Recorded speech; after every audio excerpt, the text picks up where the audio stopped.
السلام علیکم ورحمۃ اللہ وبرکاتہ۔ ان الحمد للہ نحمده ونصلی علی رسولہ الکریم، اما بعد، اعوذ باللہ السمیع العلیم من الشیطان الرجیم من حمزہ ونفخہ ونفثہ۔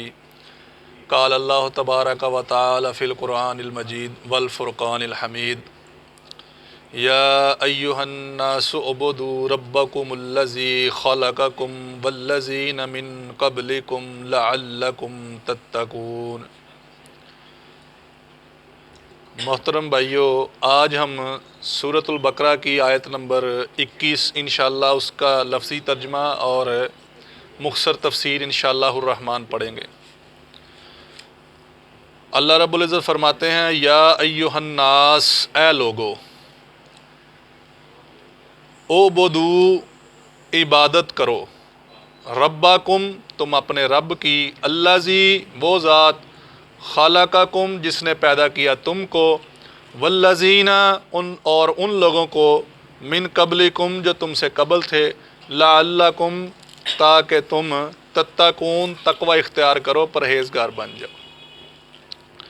محترم بھائیو، اس سے پہلے جو 2 رکوع ہم نے پڑھے ہیں اور اس سے پہلے 20 نمبر آیت تک قرآن مجید میں اللہ رب العزت نے تمہید باندھی ہے۔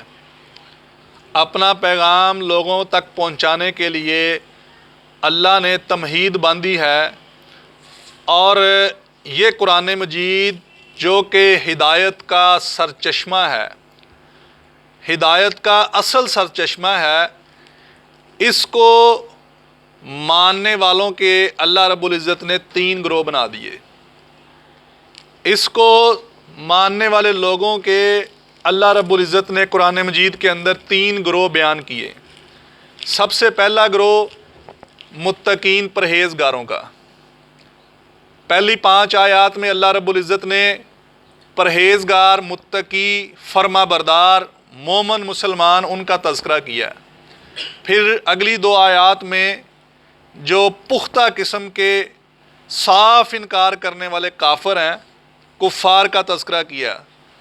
اور تیسرا گروہ اللہ رب العزت نے جو بتایا وہ منافقین کا بتایا، جن کے دلوں کے اندر نفاق ہوتا ہے اور ظاہری طور پر وہ مسلمان نظر آتے ہیں لیکن اندر سے وہ اسلام کے دشمن ہوتے ہیں۔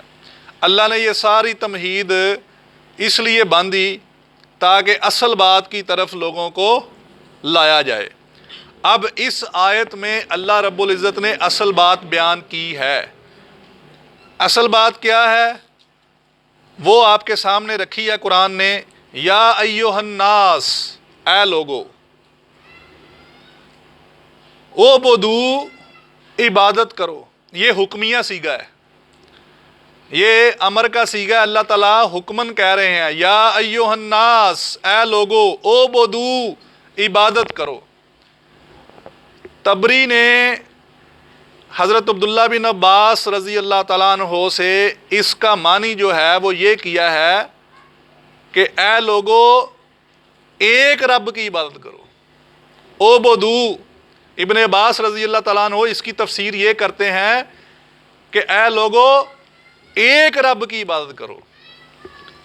ربکم، جو رب ہے تمہارا، الذی، وہ ذات، خلقکم، جس نے پیدا کیا تمہیں، والذین من قبلکم، اور ان لوگوں کو جو تم سے قبل تھے۔ اچھا، یہاں پر اللہ کی عبادت کی اللہ نے 2 دلیلیں پیش کی ہیں۔ سب سے پہلے اللہ فرما رہا ہے، یا ایھا الناس، اے لوگو، اعبدوا، تم عبادت کرو، ربکم، اپنے رب کی۔ یعنی اللہ رب العزت فرما رہے ہیں کہ تم میری اس لیے عبادت کرو کہ میں تمہارا رب ہوں۔ ایک دلیل یہ ہے۔ اور رب، چونکہ اللہ رب العزت نے ہی ساری جتنے انسان ہیں یا مخلوقات ہیں ان کی ضروریات کون پیدا کر رہا ہے؟ کون پوری کر رہا ہے ضروریات؟ اللہ۔ اور اللہ ہی تمام مخلوقات کا رب ہے۔ اللہ کہہ رہا ہے میں اس لیے تمہیں کہہ رہا ہوں اعبدوا، تم عبادت کرو، ربکم، اپنے رب کی، کہ میں تمہارا رب ہوں۔ اور اس سے بھی پہلی جو دلیل ہے وہ یہ ہے، الذی، وہ ذات، اللہ یاد کروا رہا ہے کہ اللہ کہتا ہے میں نے تمہارے اوپر اس سے بھی بڑھ کر ایک احسان یہ کیا، خالقکم، تمہیں میں نے پیدا کیا ہے۔ یعنی اگر کوئی بندہ پیدا ہی نہ ہوتا تو اس کے لیے کیا چیز، دنیا اور یہ سارے نعمتیں، باقی نعمتیں بعد میں ہیں۔ سب سے پہلی نعمت یہ ہے کہ اللہ نے ہمیں پیدا کیا، لوگوں کو انسان بنایا، انسانوں کو اللہ نے پیدا کیا، یہ سب سے پہلی نعمت ہے اللہ کی۔ پھر اللہ فرما رہا ہے کہ میں نے تمہیں پیدا کر کے پھر تمہیں یوں ہی نہیں چھوڑ دیا، پھر میں نے کیا کیا، اللہ کہتا ہے ربکم، میں تمہارا رب ہوں۔ یعنی ہر انسان کی مکمل رہنے سہنے کی، کھانے پینے کی، زندگی بسر کرنے کی، پیدائش سے لے کر اس کی موت تک جتنا اس کی ضروریات ہیں وہ ساری کی ساری اللہ پوری کر رہا ہے، اور جو تمام ضروریات پوری کرتا ہے وہ رب ہوتا ہے۔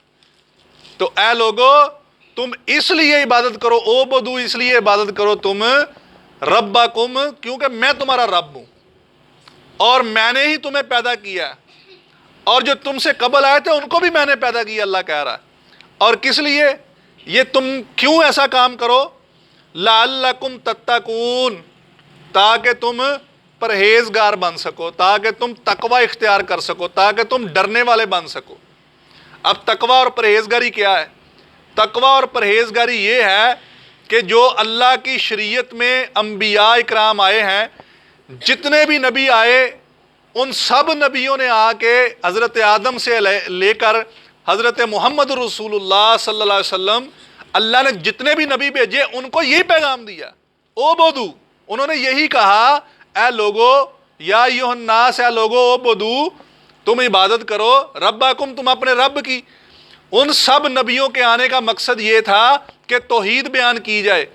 اللہ کی توحید کے لیے دو دلیلیں ہیں سب سے پہلے جو اللہ نے پیش کی، کہ ایک تو وہ رب ہے اس لیے اس کی عبادت کرو، اور دوسرا اس نے تم پہ یہ احسان کیا، اس نے اس سے پہلے تم کو پیدا بھی کیا ہے، پیدا بھی تم، اور کفار یہ بات تو کفار مانتے تھے، اس لیے اللہ نے قرآن مجید میں بار بار اللہ رب العزت نے ان دو چیزوں کا تذکرہ کیا ہے کہ میں تمہارا رب ہوں اور میں نے تمہیں پیدا کیا ہے۔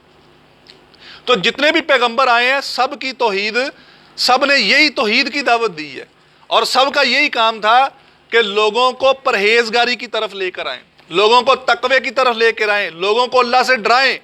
اب اللہ سے ڈرنا، تقوی اختیار کرنا کیا چیز ہے، کہ جو شریعت نے دے دیا اس کو لے لیں، جس سے شریعت نے منع کیا اس سے رک جائیں۔ تو یہ وہ قرآن چاہتا ہے، یہ اللہ تعالیٰ چاہتا ہے لوگوں سے، کہ اے لوگو تم جو ہے اپنے رب کی عبادت کرو، اور اکیلے رب کی عبادت کرو، کیونکہ وہ تمہارا رب ہے اور اس نے تمہیں پیدا کیا ہے، اور اس کا مقصد یہ ہے، اللہ کی خواہش یہ ہے، اللہ چاہتا یہ ہے، لعلکم تتقون، تاکہ تم پرہیزگار بن جاؤ۔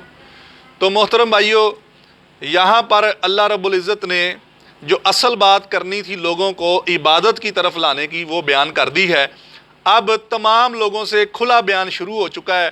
پہلے 3 گروہ تھے جن کے متعلق بیان چل رہا تھا، مختلف گروہوں کو بیان تھا، مختلف گروہوں، تینوں گروہوں کا تذکرہ چل رہا تھا۔ اب اللہ رب العزت نے تمام انسانوں کو مخاطب کر کے اس آیت کے اندر، آیت نمبر 21 کے اندر، تیسرا رکوع جب شروع ہو گیا ہے، تو اللہ رب العزت اب تمام لوگوں کو یہ پیغام پہنچا رہے ہیں۔